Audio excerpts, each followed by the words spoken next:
Prodi S1 Administrasi Rumah Sakit semester 1 angkatan 5. Di sini saya akan mempresentasikan tentang manajemen kesehatan. Tugas ini selaku untuk memenuhi tugas mata kuliah ilmu kesehatan masyarakat yang diberikan oleh dosen pengampu, yaitu Bapak M. Ardan SKM MKes. Selanjutnya ada 8 outline yang akan saya bahas di presentasi kali ini. Yang pertama ada definisi manajemen kesehatan, yang kedua ada komponen manajemen kesehatan, yang ketiga ada manfaat manajemen kesehatan, yang keempat ada strategi manajemen kesehatan, yang kelima ada kebijakan manajemen kesehatan, yang keenam ada manajemen stres, yang ketujuh ada studi kasus, dan yang kedelapan ada sumber daya. Yang pertama ada definisi manajemen kesehatan. Manajemen kesehatan adalah pendekatan sistematis untuk mengatur dan mengelola berbagai aspek kesehatan individu, kelompok, atau populasi secara efektif. Istilah manajemen kesehatan sering disebut sebagai suatu proses kegiatan atau suatu seni untuk mengatur, menggerakkan para petugas sumber daya manusia dalam merencanakan, mengorganisasikan, melaksanakan, dan mengawasi semua kegiatan pelayanan kesehatan dalam organisasi dalam upaya untuk mengetahui adanya persoalan pelayanan kesehatan, mendefinisikan persoalan pelayanan kesehatan, mengumpulkan fakta-fakta yang terkait dengan pelayanan kesehatan, data dan informasi yang timbul dalam pelayanan kesehatan, menyusun alternatif penyelesaian persoalan pelayanan kesehatan, mengambil keputusan pelayanan kesehatan dengan memilih salah satu alternatif penyelesaian dan melaksanakan keputusan serta tindak lanjut untuk mencapai tujuan yang harus dicapai. Maka dari itu, dalam kegiatan atau pelayanan kesehatan masyarakat memerlukan pengaturan yang baik agar tujuan tiap kegiatan atau program tercapai dengan baik. Manajemen kesehatan juga mempunyai tujuan, yaitu meningkatkan kesejahteraan fisik, mental, dan sosial, serta mencegah penyakit dan masalah kesehatan. Manajemen kesehatan juga melibatkan perencanaan, organisasi, pelaksanaan, dan pemantauan berbagai faktor yang mempengaruhi kesehatan, seperti gaya hidup, pola makan, aktivitas fisik, manajemen stres, dan penggunaan pelayanan kesehatan. Dan juga mencakup pengambilan keputusan yang bijaksana terkait dengan kesehatan, seperti memilih perawatan medis yang tepat dan mengikuti pengobatan yang dirasakan. Manajemen kesehatan dapat diterapkan pada tingkat individu, keluarga, komunitas, atau organisasi, contohnya seperti tempat kerja. Dan juga melibatkan perencanaan strategis, pengembangan kebijakan, pengambilan keputusan berdasarkan bukti, dan koordinasi berbagai sumber daya untuk mencapai tujuan kesehatan yang diinginkan. Selanjutnya ada komponen manajemen kesehatan. Manajemen kesehatan melibatkan sejumlah komponen utama yang membentuk kerangka kerja untuk mengelola dan meningkatkan kesehatan individu atau populasi. Komponen-komponen ini bersama-sama membentuk landasan manajemen kesehatan yang baik, yang dapat membantu individu atau komunitas untuk menjaga dan meningkatkan kesehatan mereka secara keseluruhan. Ada beberapa prinsip dari komponen manajemen kesehatan. Yang pertama ada navigasi, program manajemen kesehatan masyarakat yang efisien secara proaktif, melibatkan dan mengelola pasien dengan mengantisipasi kebutuhan dari sudut pandang mereka dan menanganinya secara tepat waktu. Navigasi yang efektif tidak hanya menjadi kunci keberhasilan hasil pasien, tetapi juga berdampak positif pada pengalaman pasien dengan mengurangi kecemasan. Selanjutnya ada pasca pulang. Untuk mengatasi masalah ini, program manajemen kesehatan masyarakat dapat diterapkan untuk mengkoordinasikan layanan rumah pasca pulang secara memadai, berbagi instruksi mengenai pengobatan dan kepatuhan pengobatan, mempromosikan pentingnya keterlibatan kembali secara dini dan konsisten dengan layanan kesehatan primer. lainnya, dan mengatasi hambatan komunikasi penyedia layanan pasien. Program navigasi pemula standar juga harus mempersiapkan pasien untuk menangani kondisi mereka dengan tepat, baik yang baru didiagnosis atau kronis. Selanjutnya ada manajemen perawatan. Ditujukan untuk menyesuaikan layanan kesehatan untuk memenuhi kebutuhan unik setiap pasien. Manajemen perawatan terdiri dari aktivitas seperti pendidikan pasien, stratifikasi risiko, perencanaan perawatan, manajemen pengobatan, dan pemenuhan, serta koordinasi transisi perawatan. Meskipun tujuan manajemen perawatan seringkali sedikit berbeda dari satu penyedia ke penyedia lainnya, program ini membantu menghindari penggunaan unit gawat darurat dan layanan rumah sakit lainnya yang tidak diperlukan. Demikian pula, mereka membantu mengintegrasikan sumber daya klinis yang tepat untuk memberikan layanan yang dibutuhkan secara proaktif. Selanjutnya ada kontinuitas perawatan. Didefinisikan sebagai perawatan sepanjang waktu oleh satu individu atau tim profesional kesehatan dan komunikasi informasi kesehatan yang efektif dan tepat waktu. Kesinambungan perawatan membangun kepercayaan antara pasien dengan penyedia layanan. Selanjutnya pendidikan pasien.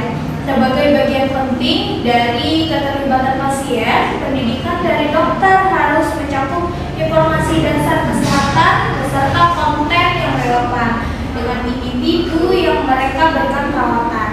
Hal ini memberdayakan pasien untuk tidak hanya berpartisipasi aktif dalam perawatan mereka sendiri, namun juga terlibat dalam pengambilan keputusan bersama. Ketika mereka dapat dengan jelas memahami nilai bagi mereka atau keluarga mereka dengan secara konsisten terlibat dalam kesehatan mereka sendiri. Selanjutnya ada perilaku ekonomi, yaitu menjelaskan mengapa individu dapat membuat pilihan yang tidak rasional dengan menunjukkan bagaimana pengambilan keputusan mereka dipengaruhi oleh bias, emosi yang meningkat, masalah yang selalu pemecahan. Mengapa individu dapat membuat pilihan yang tidak rasional dengan menunjukkan bagaimana pengambilan keputusan mereka dipengaruhi oleh bias, emosi yang meningkat, masalah yang selalu pemecahan, kelelahan mental, keengganan untuk kehilangan, pilihan yang berlebihan, norma-norma sosial yang dirasakan, perangkap situasional dan konteks. Hal ini mengantisipasi kebutuhan yang dialami pasien dalam rangkaian layanan kesehatan, sehingga penyedia layanan kesehatan dan tim mereka dapat secara proaktif mengatasinya. Selanjutnya ada manfaat manajemen kesehatan. Manajemen kesehatan memiliki sejumlah manfaat penting baik untuk individu maupun masyarakat secara keseluruhan. Berikut adalah beberapa manfaat utama dari manajemen kesehatan. Peningkatan kesejahteraan fisik. Manajemen kesehatan yang baik membantu individu untuk menjaga kesehatan fisiknya dengan cara seperti menjaga berat badan yang sehat, makan dengan benar, dan berolahraga. Hal ini dapat mengurangi resiko penyakit kronis seperti diabetes, penyakit jantung, dan tekanan darah tinggi. Manfaat berhasilnya pengelolaan kesehatan masyarakat yaitu wawasan real time yang memungkinkan organisasi layanan kesehatan mengidentifikasi dan mengatasi kesenjangan layanan dalam populasi pasien. Ada pelacakan dan pelayanan pengelolaan yang efisien untuk mengurangi jumlah kunjungan UGD. Identifikasi pasien yang kesehatannya dapat ditingkatkan melalui tindakan pencegahan. Menurunkan biaya perawatan kesehatan bagi karyawan organisasi yang memanfaatkan program PHM. Penyertaan pasien yang saat ini tidak dilayani oleh organisasi layanan kesehatan. Selanjutnya ada strategi manajemen kesehatan. Manajemen strategi merupakan suatu cara berpikir dan cara mengelola organisasi. Manajemen strategis tidak terbatas pada bagaimana mengelola pelaksanaan kegiatan di dalam organisasi, tetapi juga bagaimana mengembangkan sikap baru berkaitan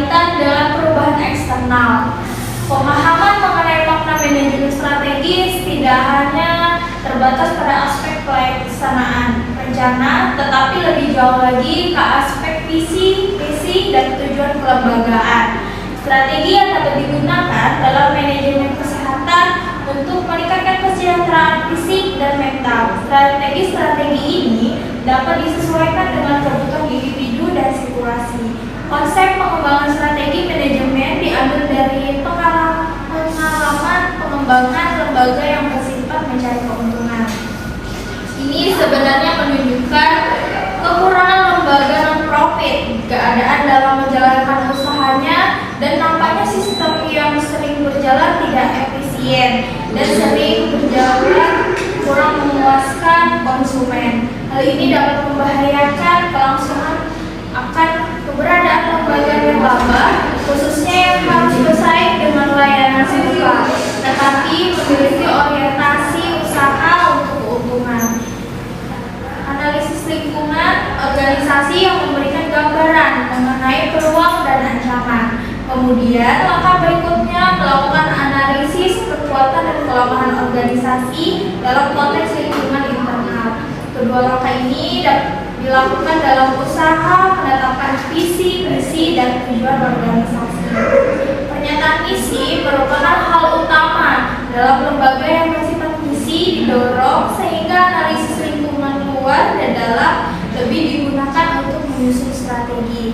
Langkah berikutnya adalah merumuskan strategi sesuai dengan kekuatan dan kelemahan organisasi yang berada di lingkungan yang mempunyai peluang atau ancaman.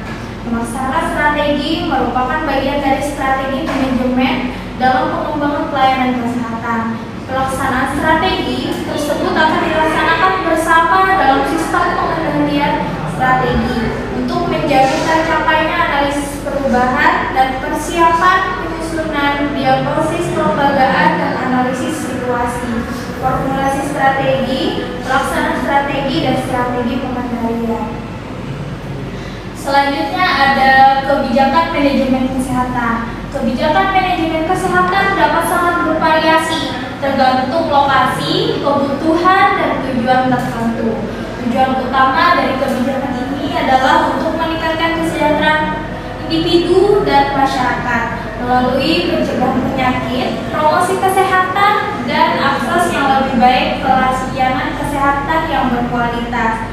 Upaya yang digunakan pemerintah dalam kebijakan pembangunan berwawasan kesehatan yaitu memantau atau mendorong pembangunan berwawasan kesehatan pada 5 hal, yaitu peningkatan SDM, peningkatan kemampuan teknis dan manajemen puskesmas, peningkatan kebiayaan, peningkatan sistem informasi puskesmas atau SIP, pelaksanaan akreditasi puskesmas. Selanjutnya ada manajemen stres. Manajemen stres adalah tentang bagaimana kita melakukan suatu tindakan dengan melibatkan aktivitas berpikir, emosi, rencana atau jadwal pelaksanaan, dan cara penyelesaian masalah. Manajemen stres diawali dengan mengidentifikasikan sumber-sumber stres yang terjadi dalam kehidupan. Selanjutnya ada studi kasus. Studi kasus adalah untuk memahami individu secara mendalam tentang perkembangan individu dalam penyesuaian dengan lingkungan. Yang terakhir ada sumber daya, yaitu segala sesuatu baik berupa benda nyata maupun bukan benda nyata yang terdapat pada satu wilayah dan yang dapat dimanfaatkan manusia untuk kelangsungan hidupnya. Sekian presentasi dari saya. Mohon maaf apabila ada kekurangan. Sekian dari saya. Assalamualaikum warahmatullahi wabarakatuh.